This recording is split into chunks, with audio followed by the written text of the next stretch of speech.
வாழ்த்துக்கள். இந்த மனமகிழ்ச்சியான ஞாயிற்றுக்கிழமையிலும் சபையாரை சந்திக்கும் பொழுது நான் அதிக சந்தோஷம் அடைகிறேன். உங்கள் தலைகளை நீங்கள் நிமிர்த்தி பாருங்கள். வசந்த காலம் சமீபத்தில் வந்திருக்கிறது.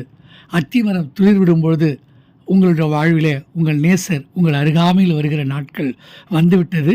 எனக்கு அன்பான கர்த்தருடைய பிள்ளைகளே, நீங்கள் வாழும் இந்த காலம் வசந்த காலமாய் வாழ நான் உங்களை வாழ்த்துகிறேன், ஆசீர்வதிக்கிறேன். அன்பான கர்த்தருடைய பிள்ளைகளே, இந்த நாளில் தேவ செய்தியாக மல்கியாவின் புஸ்தகம் 3ஆம் அதிகாரம் 18ஆம் வசனம். இதில் செய்தியோட தலைப்பு என்ன, கீவேர்டு என்ன? என் வாழ்க்கை வசந்த காலமாக இருக்கும் அப்படின்னா, எனக்கு நான் துன்பத்தை கண்ட காலங்கள், கஷ்டத்தை பார்த்த நாட்கள் அதெல்லாம் மாறி என் வாழ்க்கையில் தேவன் திரும்பவும் இந்த துளிர்க்கிற நாட்கள், பூ பூக்கிற நாட்கள், கனி கொடுக்கிற நாட்கள், வசந்த காலம் வருமா அப்படின்னு ஏங்கி இருக்கிற ஒவ்வொரு பிள்ளைகளுக்கும் கர்த்தர் கொடுக்குற ஒரு வார்த்தை என்ன, உங்கள் வாழ்க்கையில் நீங்கள் ஒரு வித்தியாசமான ஆசீர்வாதங்களை நிச்சயமாக பெற்றுக்கொள்வீர்கள். ஹல்லேலூயா. வசந்த காலம் வரும். எல்லாரும் சொல்கிறீங்களா? வசந்த காலம் வரும்.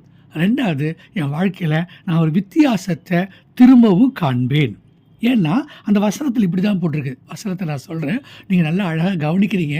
எனக்கு அதுவே போதும். நீங்கள் நீதிமானுக்கும் துன்மார்க்கனுக்கும், தேவனுக்கு ஊழியம் செய்கிறவனுக்கும் அவருக்கு ஊழியம் செய்யாதவனுக்கும் இருக்கிற வித்தியாசத்தை திரும்பவும் காண்பீர்கள். இதுதான் மல்கியா 3ஆம் அதிகாரம் அந்த 18ஆம் வசனம் இப்படி தான் சொல்லுது. அந்த வசனத்திலிருந்து தான் இந்த கீவேர்டு எடுத்திருக்கிற வித்தியாசத்தை காண்பீர்கள். எங்கெல்லாம் காண்பீங்க? நீதிமானுக்கும் துன்மார்க்கனுக்கும், அப்புறம் ஊழியம் செய்கிறவனுக்கும் ஊழியம் செய்யாதவனுக்கும் இருக்கிற வித்தியாசத்தை நீங்கள் காண்பீர்கள் அப்படின்னு கர்த்தர் சொல்கிறார். வாழ்க்கையில் சில நேரங்களில் கர்த்தருடைய பிள்ளைகள் விசுவாசங்களை, அப்புறம் நடைமுறை வாழ்க்கையை, விசுவாசன்றது நம்ம கர்த்தர் மேலே வைக்கிற, வசனத்தின் மேலே வைக்கிற, அந்த வாக்குத்தத்தத்தின் மேலே வைக்கிற ஒரு நம்பிக்கை தான் விசுவாசம். அதுக்கும் நிஜ வாழ்க்கைக்கும், நம்ம இன்றைக்கி அன்றாட வாழ்ந்துட்டு இருக்கோம்லப்பா, இந்த வாழ்க்கைக்கும் எவ்வளோ இடைவெளி இருக்குது, எவ்வளோ வித்தியாசம் இருக்குது அப்படிங்கிறத அவங்க புரிஞ்சுக்கிட்டாலே நிச்சயமாக அவங்க நிஜ வாழ்க்கையவே அவங்க விசுவாசத்தில் என்ன பார்த்தாங்களோ அதை அவங்க பார்க்க முடியும். என்னங்க, ரொம்ப குழப்பற மாதிரி இருக்குதா? நான் கொஞ்சம் புரியுற மாதிரி சொல்கிறேன். விஷயம் வேறு ஒன்றும் இல்லை. ஒவ்வொரு மாதமும் வாக்குத்தத்தங்கள் வாங்குகிறோம். நிறைய கர்த்தருக்கு சில வார்த்தைகளை பேசுகிறாரு. எல்லாம் முடிச்சிட்ட பிறகு நிஜ வாழ்க்கையில் அவைகள் நிறைவேறலையே, நாங்கள் அப்படி உட்காந்த இடத்துலையே உட்காந்துருக்குறோமே, நாங்கள் அதிகமாக முயற்சிகள் எடுக்கிறோம் ஆனால் ஒன்றுமே முடியலையே, வாழ்க்கையில் இந்த 6 மாதம் தாண்டிட்டோம். அன்றைக்கி ஒரு அம்மா சொல்லிட்டு இருந்துச்சு, இன்னும் கடன் பிரச்சனையே மாறலைங்க அப்படின்னு. அதுக்கு என்ன காரணம்? எல்லாருக்கும் சொந்த வீடு வாங்கணும், லீஸ் வீட்டுக்கு போகணும், நிறையா இந்த மாதிரி நம்ம கர்த்தருக்கு மகிமையாக வாழணும் அப்படின்னு நினைக்கிறது ஒன்றும் தப்பு இல்லை. ஆனால் அந்த இடத்துல எங்கே தப்பு நடக்குதுன்னா, விசுவாசம் வச்சுட்டு அடுத்தது கிரியை இல்லாத விசுவாசம் செத்தது. நீங்கள் எதை விசுவாசிக்கிறீங்களோ, எதை கனவுகளாக காண்றீங்களோ, எதை கற்பனையாக உணர்ந்து சந்தோஷப்படுறீங்களோ அதை நடைமுறை வாழ்க்கைக்கு கொண்டு வரணுன்னா சில கிரிகைகளை நம்ம செய்ய வேண்டியிருக்குது. ஆமின்னு சொல்ல மாட்டேங்கிறீங்களே? அப்போ அந்த எந்தெந்த கிரியைகளை செஞ்சால் என் கனவுகள் நனவாக மாறும், எந்தெந்த கிரியைகளை நான் செஞ்சால் நான் ஒரு வித்தியாசமான வாழ்க்கை வாழ முடியும், எந்தெந்த கிரியைகளை நான் செய்யணும், அதாவது தேவனுடைய பகுதியில் அவர் செய்கிற கிரியைகளை கண்டிப்பாக நிச்சயமாக அவர் நம்ம மேலே வச்சுருக்கிற அன்பினால் அவர் செய்கிற கிரியைகளை அவர் கண்டிப்பாக செஞ்சிடுவார். இப்போ பிரச்சனை என்னன்னா, நான் செய்கிற கிரியைகளும் தேவன் செய்கிற கிரியைகளும் ஒத்து போச்சுனாலே கண்டிப்பாக என் வாழ்க்கை வசந்தமாக மாறும், என் வாழ்க்கையில் பூக்கள் பூக்கும், என் வனாந்திரங்கள் மாறும், என் கடன் பிரச்சனைகள் மாறும். ஆமேன். எனக்கு அன்பான தேவனுடைய பிள்ளையே, பரலோகத்தின் தேவன் யாத்திராகமும் 8ஆம் அதிகாரம் 23ஆம் வசனத்தில் இவ்விதமாய் சொல்லுவார், என் ஜனங்களுக்கும் உன் ஜனங்களுக்கும் வித்தியாசம் உண்டாகும்படி செய்வேன். இங்கே சொல்கிறது என்னென்னா, இஸ்ரவேல் மக்களுக்கும் அங்கே வாழ்ந்த எகிப்தியர்களுக்கும், அதாவது உலக பிரகாரமான மக்களுக்கும் கர்த்தருடைய மக்களுக்கும் ஒரு வித்தியாசத்தை தேவன் காண்பிப்பேன் என்று சொல்கிறார். அப்போ கர்த்தருடைய பிள்ளைகள், எனக்கும் ரட்சிக்கப்படாத இயேசுவை ஏற்றுக்கொள்ளாத உலக மக்களுக்கும் கண்டிப்பாக ஒரு வித்தியாசத்தை கர்த்தர் காட்டுவார்.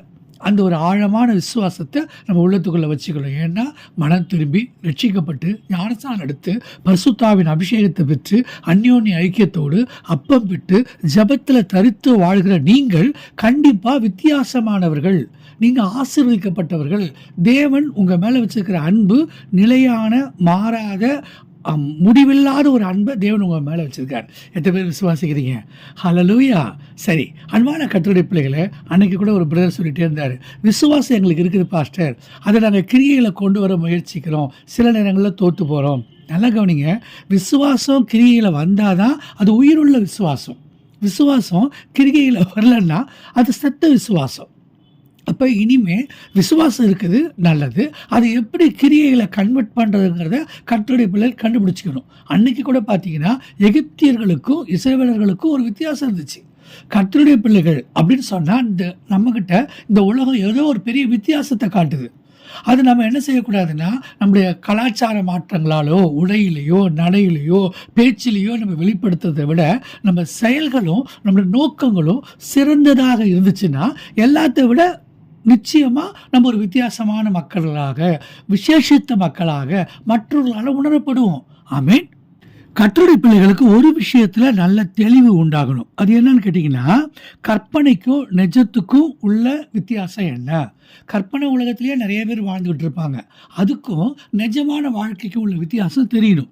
சில பேர் என்ன செஞ்சாங்கன்னா, நாங்கள் கற்பனை பண்ணி வாழ்ந்த வாழ்க்கையில் அதில் நிறைய தோல்விகளும் கஷ்டங்களும் வந்துட்ட பிறகு தான் அதோட நிஜம் என்னன்னு புரிஞ்சுது. அதுக்கு பிறகு அந்த கிடைச்ச தோல்விகள், அந்த அடைந்த கஷ்டங்களுக்கு பிறகு அவங்க நிஜத்தை புரிஞ்சுக்கிட்டாங்க. இப்படி சொன்னால் அவங்களுக்கு டக்குன்னு புரியும். காதலுக்கும் கல்யாணத்துக்கும் உள்ள வித்தியாசத்தை ஜனங்க புரிஞ்சுக்கிட்டாங்கன்னா முன்கூட்டியே அவங்க பக்குவப்பட்டுருவாங்க. காதல்கிறது வேறு, அப்புறம் இந்த கல்யாணன்றது வேறு. அது இல்லை, ரெண்டுக்குள்ள வித்தியாசம் இருக்குல்லப்பா. அது முன்னுக்குள்ள வாழ்க்கை, இது பின்னுக்குள்ள வாழ்க்கை, அதுலேயே கற்பனை வாழ்க்கை, அதுலேயே நிஜ வாழ்க்கை. அப்போ அதுக்கு அடுத்தது என்ன? சில பேர் வாழ்க்கையில் எந்த ரிஸ்க்கும் எடுக்காமையே ரொம்ப அப்படியே சந்தோஷமாக இருக்கிற மாதிரி நினைப்பாங்க. சில பேர் தங்கள் வாழ்க்கையில் என்ன ஆனாலும் ஆயிட்டு போகுது, நம்ம கைக்கு என்ன காரியங்கள் செய்யும்படி நேரிடுறதோ அதை நான் முழு பலத்தோடு செய்வேன்னு சில பேர் எல்லாத்தையும் செஞ்சு பார்ப்பாங்க. செஞ்சு பார்க்குறவங்க வேறு, உட்காந்து ரிஸ்க் எடுக்காமையே பேசிகிட்டு இருக்கவங்க வேறு, விளையாடுறவங்க வேறு, விளையாட்டு விமர்சனம் பண்ணுறவங்க வேறு. முக்கியமான ஒரு விஷயம் என்னென்னா, அன்றைக்கி ஒரு தம்பி என்கிட்ட சொல்லிட்டு இருந்தான், சினிமாவில் நிறைய பேர் தாலி கட்டுறாங்க பாஸ்டர், அதுக்கும் நிஜமாக தாலி கட்டுறாங்கல்ல, அதுக்கு என்ன வித்தியாசம்னு கேட்டாங்க. தம்பி, நீயே நல்ல ஒரு பதில் வச்சுருப்ப, நீயே சொல்லிட்டான்னு சொல்லிட்டேன் நான். எல்லாத்துக்கும் நம்ம பதில் சொல்லிட்டு இருந்தோம்னா அவங்களால வித்தியாசத்தை கண்டுபிடிக்க முடியாமல் போயிடும். நீயே கொஞ்சம் உட்காந்து தியானம் பண்ணு. தியானம்னா எது நிஜ வாழ்க்கை, எது பொய் வாழ்க்கை? தியானன்றது வேற ஒன்றும் இல்லை, உங்கள் மனசுக்குள்ளே என்னென்ன மாதிரி செயல்பாடுகள் இருக்குது, நீங்கள் எது செஞ்சால் ஜெயிப்பீங்க, எது கற்பனை, எது நிஜம். என்றைக்கு ஒரு நாள் நீல சாயம் வெளுத்து போயிடும், ராஜா வேஷம் மறைஞ்சு போயிடும், எல்லா வேஷங்களும் ஒரு நாள் கலைஞ்சு போயிட்டு நிஜத்தன்மையோடு நம்ம நிற்க வேண்டிய நேரம் வரும். அப்படி வரும்பொழுது நம்மக்கிட்ட இருக்கிற கற்பனைகளும் பொய்களும் கலைந்து போட்டுருவோம். அதனால் எப்போவுமே நம்ம உள்ளுக்குள்ளே நிஜத்தன்மையோடு வாழ்ந்து நிஜத்தை நோக்கி நம்ம நகர முயற்சி பண்ணோம்னா கண்டிப்பாக நமக்கு எல்லா காரியங்களும் வாய்த்திரும். அதுதாங்க வாய்க்கணும். உங்களுக்கு நீங்கள் எடுக்கிற காரியங்கள் எல்லாம் வாய்க்கணும். உங்கள் நிஜ வாழ்க்கையை நீங்கள் நிஜமாக பார்க்கணுன்னா அதுக்கு நிஜத்தன்மையோடு ஒரு வாழ்க்கை வாழ கற்றுக்கணும். தேவன் என்ன பண்ணுவார்னா, ஆசீர்வதிக்கிறதுக்கு முன்னாடி கிட்டவா, நான் உன்னை கையை தடவி பார்ப்பேன் பாரு. கைகளோ யாக்கோபின் கைகள், சத்தமோ யார்? ஏசாவின் சத்தம்.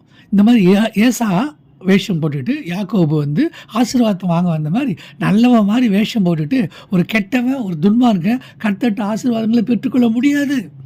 காலங்களும் நாட்களும் வீணாக வெறுமையாக ஓடிடும். ஜனங்களுக்கு ஒன்று புரியணும், வரலாறுங்கிறது வேறு, அதில் வர்ற புனைவு கதைகள் என்பது வேறு. நல்லா கவனிங்க, மதத்துக்கும் மார்க்கத்துக்குமே ஒரு பெரிய வித்தியாசம் இருக்குது. எல்லாத்துக்கும் மேலே நிஜ வாழ்க்கைக்கும் சினிமா வாழ்க்கைக்கும் உள்ள வித்தியாசம் இருக்குது. சினிமாவில் வாழும்போது ஒரே ஃபுல்லாக பாவ காரியங்களை செஞ்சுட்டு நிஜ வாழ்க்கையில் வந்து நாங்கள் போதைக்கு அடிமையாக மாட்டோம்னு பேசிட்டு என்னென்னத்தையும் சொல்லிகிட்டு இருக்கிறது வேறு. அதை கற்றுக் கொடுக்குறதே கற்பனை வாழ்க்கையில், சினிமா வாழ்க்கையில் கற்றுக் கொடுத்துட்டு நிஜ வாழ்க்கையில் பேசுதான். என்னங்க இந்த கற்பனை வாழ்க்கைக்கும் நிஜ வாழ்க்கைக்கும் என்ன வித்தியாசம்னு நேற்று எல்லாம் சமூக வலைதளங்களில் ஒரே ட்ரெண்டிங்காக போச்சு. இவங்களே குடிக்க கற்றுக் கொடுக்குறாங்க சினிமாவில், அப்புறம் நிஜத்தில் வந்து இல்லை நீ குடித்தா தப்பு அப்படிங்கிறாங்க. இப்போ இது நிஜமா அது நிஜமா? நிறைய பேருக்கு வாழ்க்கையில் என்ன குழப்பம்னா, இவன் கற்பனை வாழ்கிறது நிஜமா, இல்லை நிஜ வாழ்க்கையில் கையில் காசு இல்லாமல் உட்காந்துருக்கானே இது நிஜமானு தெரியல. அப்போ நிஜத்துக்கும் கற்பனைக்கும் உள்ள வித்தியாசத்தில் மனசளவில் குழம்பாமல் எவன் தெளிவாக மாறுறானோ அவன் வாழ்க்கையில் கர்த்தர் கண்டிப்பாக கிரியை செய்வார். ஹல்லேலூயா. உங்கள் வாழ்க்கையில் ஒரு வித்தியாசம் வேணுமா? கற்பனை வாழ்க்கைக்கும் நிஜ வாழ்க்கைக்கும் உள்ள வித்தியாசத்தை புரிஞ்சுக்கிங்க. அப்போ தான் உங்களுக்கு அந்த நிஜத்தை புரிஞ்சு தொடங்கிடுச்சுனாலே உங்கள் வாழ்க்கையில் கண்டிப்பாக ஒரு வித்தியாசமான ஆசீர்வாதங்களை கர்த்தர் கண்டிப்பாக கொடுப்பார். அன்பான கர்த்தருடைய பிள்ளையே, என்கிட்ட ஒரு அம்மா கேட்டாங்க, பாஸ்டர் நாங்கள் இப்போ என்ன தான் கிரியை செய்யணும் அப்படின்னு கேட்டாங்க. அவங்களுக்காகவே நான் சொல்கிறேன், நீங்கள் என்ன செய்யணும் கிரியைன்னா 3 பேரை உங்களுக்கு வேதத்திலேருந்து நான் உதாரணமாக கொடுக்குறேன். உலக பிரகாரமாக உங்களுக்கு நிறைய விஷயங்கள் இப்போ சமூக வலைதளத்தில் எல்லாரும் கையில் ஃபோன் வச்சுருக்கிறதுனால நிறைய மண்டை பெருத்து போச்சு. ஆனால் ஆவிக்குரிய வாழ்க்கையில் ஆவிக்குரிய உதாரணங்கள் தான் இன்றைக்கி கர்த்தருடைய பிள்ளைகளுக்கு ஆகாரமாக அமையணும். அப்போ 3 உதாரணங்கள் ஆவிக்குரிய ஆகாரமாக இருக்கும்படி நான் உங்களுக்கு கவனமாக சொல்கிறேன். ரொம்ப சின்னதாக சுருக்கமாக சொல்கிறேன். நீங்கள் அதுக்கு பிறகு தியானிச்சுட்டு உங்கள் கிரிகைகள் கர்த்தருடைய வார்த்தையோடு ஒத்து போகுதான்னு பாருங்கள். குறிப்பாக கிரிகைகள் அப்படின்னா ஒத்து வாக்கியத்தில் கிட்டத்தட்ட 500க்கும் மேற்பட்ட வசனங்கள் இருக்குது. நீங்கள் என்ன பண்ணுங்கள், அந்த ஒவ்வொரு வசனமாக எடுத்து செக் பண்ணி பாருங்கள். ஆனால் நான் உங்களுக்கு ஒரு 3 உதாரணம் சொல்கிறேன். முதல் கிரியை என்ன? ஆபேல் காயின் போய் கர்த்தருக்கென்று காணிக்கைகளை செலுத்துகிறாங்க. அந்த இடத்துல வசனம் என்ன சொல்லுது? காயின் தன்னுடைய கிரியைகள் பொல்லாதவைகளாக இருந்தது. அப்போ காயினுடைய கிரியைகள் என்னென்ன பொல்லாதவையாக இருந்துச்சு? எரிச்சல் உண்டாச்சு, அவனுடைய காணிக்கையை கடவுள் அங்கீகரிக்கலை, அவனோட இவர் கம்பேர் பண்ணால் ஆபேலை கொலை பண்ணிட்டான். அப்போ கிரிகைகள், உங்கள் கிரிகைகள் படிக்கிறதெல்லாம் பைபிள், பண்ணுறதெல்லாம் பாவம். சிந்தனையிலே நிறைய பேர் வீணர்களாக இருப்பாங்க. தேவனை துதிக்காமல் இருக்கிற கிரியை, தேவனுடைய ஆராதனைக்கு காலதாமதமாக போகிறது, கர்த்தருக்கு கொடுக்க வேண்டிய விஷயத்தில் வஞ்சிக்கிறது, இப்படி பல காரியங்கள் நம்முடைய கிரிகைகள் தேவனுக்கு விரோதமாக நமக்கே சாட்சி கொடுக்கும். நம்ம வாழ்கிற வாழ்க்கை சரியில்லைங்கிறது நமக்கே தெரிஞ்சிடும். அப்போ நம்முடைய கிரியைகள் பொல்லாதவைகளாக இருக்குதா? காயினுடைய கிரியைகள் உங்கள்கிட்ட இருக்குதா? இல்லை ஆபேலுடைய கிரியைகள் உங்கள்கிட்ட இருக்கான்னு பாருங்கள். ஆபேல் என்ன பண்ணான்னா செத்த பிறகு கூட அவருடைய ரத்தம் கடவுளை நோக்கி கூப்பிட்டுச்சு. அப்போ உங்களோட ரத்தம், நீங்களும் திருவிந்து எடுக்கிறீங்க சரியா, உங்கள் ரத்தம், உங்கள் சரீரம் கண்டிப்பாக அது கர்த்தரை நோக்கி கூப்பிடக்கூடிய அளவில் இருக்கணும். உங்கள் கிரியைகள் பொல்லாதவைகளாக இருக்குதா, நல்லா இருக்கான்னு உங்களையே கேட்டுக்கோங்க. தன்னஞ்சு அறிய பொய்யற்க, அதாவது தன்னஞ்சே தண்ணி சுடும். உங்கள் மனசாட்சியில் ஒரு சூடு வராமல் நீங்கள் செய்கிற செயல் சரியா தப்பான்னு உங்கள் மனசாட்சி என்ன சொல்கிறதுன்னு கேளுங்க. உங்கள் மனசாட்சியில் இது சரியான கிரியைகள் தோணுச்சுன்னா கண்டிப்பாக உங்கள் கிரியைகள் ஆசீர்வதிக்கப்படும். உங்கள் விசுவாச வாழ்க்கையை நீங்கள் கண்டிப்பாக பெற்றுக்கொள்வீங்க. சரிங்களா? 2வது ஆபிரகாம். என்னது? அவர் என்ன செஞ்சார் கிரியை? உன் பிள்ளைய பலி செலுத்து. நம்மளையே பலி செலுத்துன்னு சொன்னாலும் நம்ம செலுத்துறதுக்கு ஆயத்தமாக இருக்கணும்.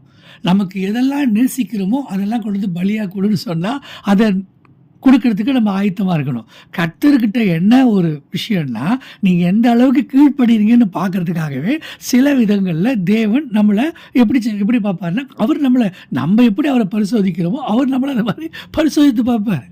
நீங்கள் செய்கிறதுக்கு எந்த அளவுக்கு கீழ்ப்படுதலாக கிரியைகளை செய்கிறீங்களோ அந்த அளவுக்கு நீங்கள் ஜெயம் எடுப்பீங்க. அங்கே பிள்ளையை பலி செலுத்துன்னு சொன்ன உடனே அங்கே என்ன நினச்சிட்டு நம்ம காலகாலமாக கேட்டிருக்கோம். கண்டிப்பாக பிள்ளையை கொண்டு போய் பலி செலுத்து கத்தி ஓங்கிட்டார். அப்போ அவருடைய கிரியையினால தான் அவர் நீதிமானாக மாற்றப்பட்டார். விசுவாசித்தார், அதுவும் அவருக்கு நீதிமானாக இருந்துச்சு. வெறும் விசுவாசம்னு வாயால் பேசிட்டு அதுக்கு பிறகு கிரிகைகளை செய்யும்பொழுது வேறு விதமாக செய்யக்கூடாது. அதுதான் முக்கியம். இங்கே ஆபிரகாமின் வாழ்க்கையில் அவர் செய்த கிரிகைகளை பாருங்கள், அது அவரை நீதிமான ஆக்கிச்சு. அவருடைய செல்வம் பூமி தாங்க முடியாத அளவுக்கு அவருடைய ஆசீர்வாதம் அவருக்கு இருந்துச்சு. எல்லாத்துக்கும் மேலே ராகாப் வேசி கிரியையினால் அல்லவோ நீதிமான ஆக்கப்பட்டாள் அப்படின்னு பைபிளில் போட்டிருக்கு. அப்போ கவனிங்க கர்த்தருடைய பிள்ளைகளே, நீங்கள் செய்கிற கிரிகைகள் நிமித்தமாக தான் என்ன செஞ்சாங்க? அந்த ராகாப் வேசி ஒரு சிகப்பு நூல் எடுத்து, கண்டிப்பாக உங்கள் தேவன் தான் என்னுடைய தேவன், உங்கள் தேவன் கண்டிப்பாக இந்த தேசத்தை அவர் ஆளுகை செய்ய வருவார், அப்படி வரும்போது என்னையும் என் குடும்பத்தையும் காப்பாற்றுங்க, ஒரு சிகப்பு நூல் கயிறை அடையாளமாக அந்த அம்மா கட்டி வச்சுது. அந்த ஒரு சின்ன கிரியை இருந்துச்சு. நீங்களும் ஆசீர்வதிக்கப்படணும்னா ஒரு அடையாளமாக ஒரு சின்ன கிரிகைகளை செஞ்சு காட்டுங்க. அந்த கிரியை உங்கள் விசுவாசத்துக்கு அடையாளமாக இருக்கும். உங்கள் விசுவாசத்தின் அடையாளமாக நீங்கள் செய்கிற கிரிகைகளை கொஞ்சம் பரிசோதித்து பாருங்கள். உங்கள் கிரிகைகள் நீதி உள்ளவைகளா, இல்லை நற்கீர்த்தி உள்ளவைகளா, நீங்கள் செய்கிற கிரிகைகளால் கர்த்தர் சந்தோஷப்படுறாரா அப்படின்னு பார்த்தீங்கனாலே, நீங்கள் கிரியை செய்ய தொடங்கிட்டாலே உங்கள் வாழ்க்கையில் கர்த்தர் அவரும் கிரியை செய்ய தொடங்கிடுவார். என் நாமத்தை மற்றவங்கள்ட்ட நீ பயப்படாமல் வெட்கப்படாமல் சொன்னால் நான் உன்னை பிதாக்கிட்ட போய் அறிக்கை பண்ணுவேன்னு கர்த்தர் சொல்கிறார். நிறைய பேர் தொண்டையை அறுத்தா கூட சுவிசேஷம் சொல்ல மாட்டாங்க, தொண்டையை அறுத்தா கூட சத்தியத்தை சொல்ல மாட்டாங்க. ஊர் கதை, உலகத்து கதை, போன கதை, வந்த கதை, வராத கதை, நடந்த கதை, நடக்காத கதை, இதெல்லாம் பேசி டயத்தை வேஸ்ட் பண்ணுவாங்க. நகைச்சுவைங்கிற பேரில் மற்றவங்கள போய் பரியாசம் பண்ணுவாங்க. ஆனால் சத்தியத்தை சொல்லுங்க பார்க்கலாம். வசனம் ஞாபகம் இல்லைங்க, வசனம் பேசினா தூக்கம் வருதுங்க, வசனம் பேசினா மறந்துடுறேங்க, எனக்கு வசனம் மட்டும் வரலைங்க அப்படின்னு அவங்க பேசுகிறது பார்த்திங்கன்னா முன்னுக்கு பின் முரணாக இருக்கும். அப்போ அவங்க கிரியைகளால் தான் அவங்க நீதிமானாக மாற்றப்படுறாங்க. கிரிகைகள்னா உங்களை குறித்து தேவனுக்கு முன்பாக நீங்கள் யாராக இருக்கீங்கன்னு சாட்சியிடுது. ஹல்லேலூயா. இப்போ உங்கள் கிரிகைகள் எப்படி இருக்குன்னு நீங்கள் பரிசோதித்து பாருங்கள். உங்கள் கிரிகைகள் சரியாக இருந்தால் உங்கள் வாழ்க்கையில் ஒரு வித்தியாசமான ஆசீர்வாதத்தை கண்டிப்பாக நிச்சயமாக கர்த்தர் கொடுப்பார், கொடுக்கவே கொடுப்பார்.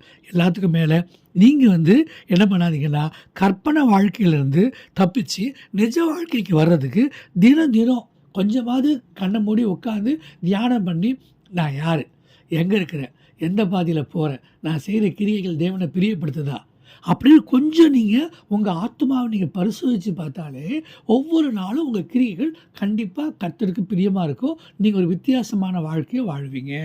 எல்லாத்துக்கும் மேலே நீங்கள் செய்ய வேண்டியதெல்லாம் ஒன்றே ஒன்று தான். ஒன்று என்ன அப்படின்னா, செத்த பிறகு சொர்க்கத்தை பார்க்குறத விட, சாவர காலத்தில் போயிட்டு பரலோகத்தை பார்க்குறத விட, இன்றைக்கி நீங்கள் வாழ்கிற வாழ்க்கை நிஜமாக வாழ்ந்தீங்கன்னா, இப்போ இந்த வாழ்கிற காலத்திலேயே நீங்கள் பரலோகத்தை ஒவ்வொரு நாளும் இந்த பூமியில் பார்க்கலாம். சாக போகிற நேரத்தில் சொர்க்கத்தை பார்க்குறேன்னு சொல்கிறத விட, வாழ்கிற போதே நம்ம சொர்க்கத்தை பார்த்துடணும். அதுதான் நம்ம வாழ்கிற ஆவிக்குரிய வாழ்க்கையின் ஆசீர்வாதம். இன்றைக்கும் நீங்கள் வித்தியாசமான வாழ்க்கை வாழ கர்த்தர் உதவி செய்வாராக. நீதிமானுக்கும் துன்மார்க்கனுக்குள்ள வித்தியாசத்தை கர்த்தர் காட்டுவார். ஊழியம் செய்கிறவனுக்கும் ஊழியம் செய்யாமலேயே செய்கிறவங்களுக்கும் உள்ள வித்தியாசத்தை கர்த்தர் கண்டிப்பாக காட்டுவார். இன்றைக்கி என் ஜனங்களுக்கும் உன் ஜனங்களுக்கும் வித்தியாசம் காட்டுவேன். உலக மக்களுக்கும் உங்களுக்கு இருக்கிற வித்தியாசத்தை காட்டுவேன். நான் உங்கள் கையை பிடிச்சி கெஞ்சி கேட்குறதெல்லாம் ஒரே ஒரு வார்த்தை தான். உங்கள் கிரிகைகளில் வித்தியாசம் காட்டுங்க. உங்கள் கிரிகைகள் தேவனுக்கு முன்பாக எப்படி இருக்குன்னு பாருங்கள். உங்கள் கிரிகைகளில் வித்தியாசம் இருந்தால் உங்கள் வாழ்க்கையில் வித்தியாசம் வரும். நீங்கள் வித்தியாசமான ஆசீர்வாதத்தை பெற்றுக்கொள்வீர்கள். மனதார உங்களை வாழ்த்தி ஆசீர்வதிக்கிறேன். ஆரம்பத்தில் சொன்னதை திரும்பவும் சொல்கிறேன். உங்கள் வறண்டு போன வாழ்க்கை வசந்த காலமாக மாறட்டும். அத்தி மரம் துளிர்க்கட்டும், பூக்கட்டும், கனி கொடுக்கட்டும். நீங்கள் ஆசீர்வாதமாக இருப்பீர்களாக. ஆமென்.